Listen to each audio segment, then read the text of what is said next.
নমস্কাৰ, মই আজি আছোঁ মালিগাঁৱত আৰু মোৰ ওচৰত আজি এগৰাকী বাইদেৱে তেখেতে এক্সেছ বাৰ্ছৰ ক্লাছটো কৰিলে আৰু খুবেই ভাল লাগিল। আজি গোটেই দিনটো তেওঁৰ লগত এক্সেছ বাৰ্ছ ক্লাছটো কৰালোঁ আৰু তেওঁ মোৰ ওচৰত শিকি কেনেকুৱা পালে তেওঁ ক'ব। তথাপিও মই এটা কথা কৈছোঁ মোৰ ফালৰ পৰা, মানে তেখেতক এক্সেছ বাৰ্ছ ক্লাছটো কৰি মই খুবেই ভাল পালোঁ আৰু তেখেতেও বহুত মৰম দিলে আৰু তেখেতে বহুত ধুনীয়াকৈ শিকিলে।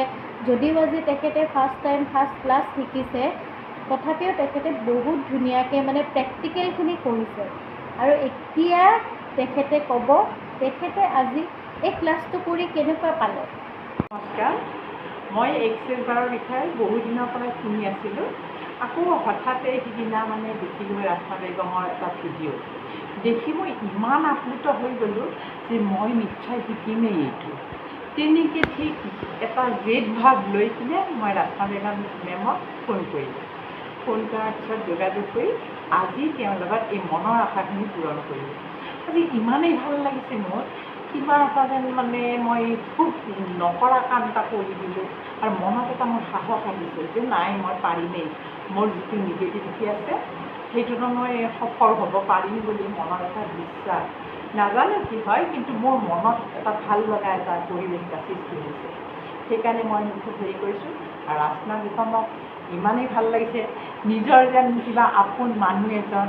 মই সেইকাৰণে নেকি কিবা বেছি ভাল লাগিছে, নিজৰ যেন ভনী তেনেকুৱা ধৰণৰ লাগিছে। সঁচাকৈ মই তেওঁৰ ওচৰত মই বৰ কৃতজ্ঞ।